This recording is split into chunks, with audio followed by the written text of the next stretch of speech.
YouTube पर आपको हजारों वीडियोस देखने मिल जाएंगे। टॉप 5 बेस्ट लैपटॉप है भाई, बेस्ट लैपटॉप प्रोग्रामिंग है, ये सब के वीडियो बहुत सारे देखने मिल जाएंगे।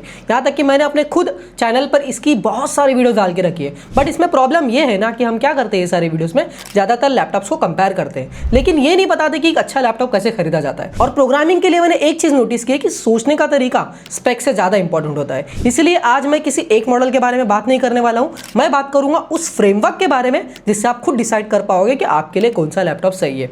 आज के लिए नहीं बल्कि आने वाले 3-4 साल तक भी आप अपने लिए एक बेस्ट लैपटॉप चूज कर पाओगे। अब एक इंपॉर्टेंट क्लियरिफिकेशन दे देता हूं, हर प्रोग्रामर सेम तरीके से काम नहीं करता। मैं कॉन्फिडेंटली बोल क्यों पा रहा हूं भाई, क्योंकि मैं खुद प्रोफेशनली एक सॉफ्टवेयर डेवलपर हूं। कुछ डेवलपर्स अपना लैपटॉप ना सिर्फ रिमोट डेस्कटॉप या क्लाउड सर्वर के लिए ही यूज करते हैं। उनके लिए रिक्वायरमेंट भाई काफी बेसिक होती है। ये वीडियो उनके लिए नहीं है, ये वीडियो उन लोगों के लिए है जो अपने लैपटॉप पर directly IDE, local server, Docker container, databases और टेस्टिंग एनवायरनमेंट रन करना चाहते हैं। और एक बात क्लियर कर देता हूं भाई, आप ऑलमोस्ट किसी भी लैपटॉप पर कोडिंग सीख सकते हो। जरूरी नहीं हो कि वो लैपटॉप बहुत बढ़िया हो और महंगा हो। अगर आज आपके पास आइडियल स्पेक्स अफोर्ड करने के पैसे भी नहीं है तो इसका मतलब ये नहीं कि आप डेवलपर नहीं बन सकते। मैंने खुद मेरे स्टार्टिंग के करियर में एक्सट्रीमली लिमिटेड हार्डवेयर पर प्रोग्रामिंग सीखी है।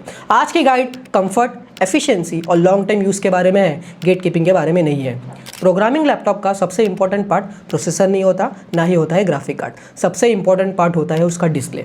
एज अ डेवलपर आप दिन भर टेक्स्ट देखते हो, छोटे टेक्स्ट, डेंस टेक्स्ट, हजारों लाइंस ऑफ कोड देखते हो। जितनी ज़्यादा लाइंस आप एक साथ स्क्रीन पर देख पाओगे उतना ही बेटर आपको कॉन्टेक्स्ट और फोकस रहेगा। जब आप बार बार स्क्रॉल करते हो, फाइल स्विच वगैरह करते हो या जूम इन जूम आउट करते हो ना, तो आपकी प्रोडक्टिविटी धीरे धीरे गिरती है आपको बिना नोटिस किए। इसलिए प्रीमियम लैपटॉप का डिस्प्ले एक्सपीरियंस चीप लैपटॉप से क्लियरली बेटर लगता है, इवन अगर आपका स्पेक्स सिमिलर हो तब भी। जैसे कि आप मैकबुक प्रो और आसूस के ज़ेनबुक ओलेड जैसे लैपटॉप टेक्स्ट में आपको क्लियरली और ब्राइटनेस के मामले में काफ़ी ज़्यादा बेटर परफॉर्म करते हैं। स्क्रीन का साइज भी इंपॉर्टेंट है, लेकिन पोर्टेबिलिटी भी इक्वली इंपॉर्टेंट होती है। मोस्ट प्रोग्रामर्स के लिए मुझे लगता है कि स्वीट स्पॉट होता है 14 इंच या फिर 16 इंच का लैपटॉप। 14 इंच मशीन जैसे मैकबुक प्रो की 14 हो गई, पोर्टेबल होते हैं, फिर भी आपको सीरियस वर्क अलाउ करके देते हैं।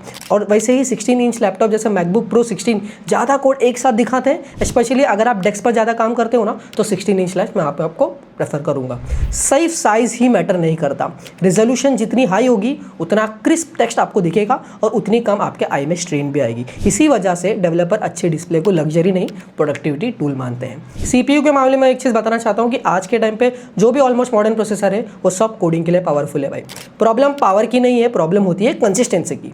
जो लैपटॉप ठंडा, क्वाइट और स्टेबल रहता है वही रियल लाइफ में आपको ज़्यादा फास्ट फील देगा। फॉर एग्जाम्पल एप्पल के जो मैकबुक्स होते हैं और AMD राइजन के थिंकपैड होते हैं वो ऑफन आपको स्मूथर लगेंगे, क्योंकि यहाँ पे क्या होता है ना, इनकी हीट और थ्रॉटलिंग को ये बेटर हैंडल कर पाते हैं। इसके वजह से आपको बहुत ही ज़्यादा स्मूथर लगेंगे।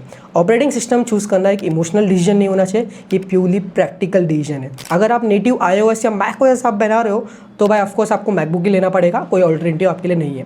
पर अगर आप बैकएंड, क्लाउड या सिस्टम लेवल डेवलपमेंट कर रहे हो तो थिंकपैड जैसे इंटेल के या फिर AMD लैपटॉप्स जो लिनक्स के कंपैटिबिलिटी के साथ आते हैं वो आपको प्रेफर करना चाहिए। रैम के बारे में एक चीज़ ये कि यहाँ बहुत सारे लोग गलत तरीके से रैम को चूज करते हैं। इस पार्ट पर आप शायद मुझे पसंद भी ना करोगे जो मैं बताने वाला हूँ। रैम की रिक्वायरमेंट डिपेंड करती है आप क्या बना रहे हो उस पर, लेकिन एक बात तो कॉमन है भाई, डेवलपर जो होते हैं वो लाइट यूजर्स नहीं होते हैं। Browser tabs, IDEs, debuggers, local server, container, virtual machine सब कुछ भाई रैम खाता है। इसलिए 16 GB तो अभी बैर मिनिमम है, 16 GB तो होना ही चाहिए, और 32 GB जो है वो कंफर्टेबल और लॉन्ग टर्म चॉइस के लिए काफ़ी ज़्यादा रिकमेंडेड है। इस वजह से प्रोफेशनल जो होते हैं थिंकपैड जैसे लैपटॉप पसंद करते हैं, क्योंकि उसमें रैम आपको अपग्रेड का ऑप्शन भी देगा। और मैकबुक में भी अगर आप ले रहे हो तो कम से कम ये देखो कि 16 GB से नीचे मत जाओ, उसके ऊपर ही रैम रहेगा तो बढ़िया रहेगा। और स्टोरेज की एक बात बताऊं कि स्टोरेज ना जल्दी फेल हो जाती है, क्योंकि repositories, build file, Docker images वगैरह बहुत ज़्यादा स्पेस खाते हैं। 512 GB जो है वो स्टूडेंट्स के लिए ही मैं प्रेफर करूंगा। अगर आप एक प्रोफेशनल वर्कर हो तो आपके लिए 1 TB या उससे ज़्यादा ही प्रैक्टिकल है।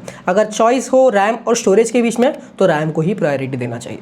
मोस्ट प्रोग्रामिंग वर्कफ्लो को आप बिना डेडिकेटेड GPU के यूज़ कर सकते हो, जैसे कि वेब डेवलपमेंट हो गया, बैकएंड हो गया, स्क्रिप्टिंग वगैरह हो गया। इसमें इंटीग्रेटेड जो ग्राफिक होता है ऑलरेडी उसमें वो परफेक्टली काम कर पाएगा। इसीलिए काफ़ी डेवलपर्स मैकबुक या थिंकपैड पर बिना डेडिकेटेड GPU के ही काम करते हैं। लेकिन अगर आपको AI, मशीन लर्निंग या गेम डेवलपमेंट के लिए यूज़ कर रहे हो लैपटॉप तो आपको NVIDIA का GPU वाले लैपटॉप प्रैक्टिकल लगेंगे। अब देखो, प्रोग्रामर का तो मेन काम होता है कि हज़ारों लाइन्स टाइप करना। अगर आपका कीबोर्ड ही कंफर्टेबल और प्रेडिक्टेबल नहीं है तो आपका क्या ही मजा आएगा आपको कोड करने के लिए। इसीलिए अच्छे कीबोर्ड वाले लैपटॉप आपके लिए बहुत ही ज़्यादा बेस्ट है। मैकबुक कीबोर्ड्स भी जो होते हैं वो लॉन्ग टाइपिंग सेक्शन के लिए काफ़ी ज़्यादा रिलायबल है। हीट और फैन नॉइज भी बहुत इंपॉर्टेंट है। अगर नॉर्मल कोडिंग पर फैन से आपका आवाज़ करने लगेगा या कीबोर्ड के पास आपको हीट होने लगेगा तो आपका फोकस लूज हो जाएगा। कोडिंग बैटरी को हैवी यूज़ करता है भाई। कोई भी लैपटॉप प्योर कोडिंग डे के लिए बैटरी पर डिपेंड नहीं होना चाहिए। मैकबुक यहाँ जनरली बेटर परफॉर्म करता है, बैटरी बैकअप उसकी अच्छी होती है। मेरा सिंपल सजेशन यही है, वही लैपटॉप लो जिसमें आपको USB टाइप C का पोर्ट मिल जाए और एक USB कॉम्पैक्ट चार्जर कैरी करो ताकि आप अपने बैटरी को कभी भी लूज ना कर पाओ। आपका लैपटॉप जो है ना वो सिर्फ एक गैजेट नहीं, ये आपका मेन वर्किंग टूल है। Build quality, reliability, upgrade option और सर्विस सपोर्ट डेवलपर के लिए काफ़ी ज़्यादा ज़रूरी है। इसीलिए प्रोफेशनल अक्सर मैकबुक या थिंकपैड जैसे लैपटॉप चूज़ करते हैं क्योंकि इसमें आपको सारी चीज़ें एक साथ देखने मिल जाती है। क्या होता है, डाउन टाइम अगर हो गया तो आपका पैसा ही वेस्ट होएगा और आपका प्रोडक्टिविटी भी लूज होएगा। तो समरी एकदम सिंपल है, परफेक्ट प्रोग्रामिंग लैपटॉप जो होता है हाइप के बारे में नहीं होता, ब्रांड के बारे में भी नहीं होता, ये होता है बेटर डिस्प्ले, स्टेबल परफॉर्मेंस, अच्छा रैम, कंफर्टेबल कीबोर्ड और फ्यूचर फ्लेक्सिबिलिटी। अगर आप ये फ्रेमवर्क समझ जाओगे तो आज नहीं बल्कि आगे आने वाले 3 या 4 साल तक भी अपने लिए एक बेस्ट लैपटॉप चूज कर पाओगे। मैंने कुछ मेरे रिकमेंडेड बेस्ट प्रोग्रामिंग लैपटॉप नीचे डिस्क्रिप्शन में दे रखे हैं और प्रोडक्ट भी टैग करके रखा है, वहाँ पे जाके आप इसे चेकआउट कर सकते हो। आज की वीडियो के लिए बस इतना है, तब तक के लिए मैं यहाँ पे आपको 2 वीडियो रिकमेंड कर रहा हूँ, उससे भी जाके आप जरूर से चेकआउट करना। मिलते हैं नेक्स्ट वीडियो में, जब तक के लिए stay healthy, stay safe, bye.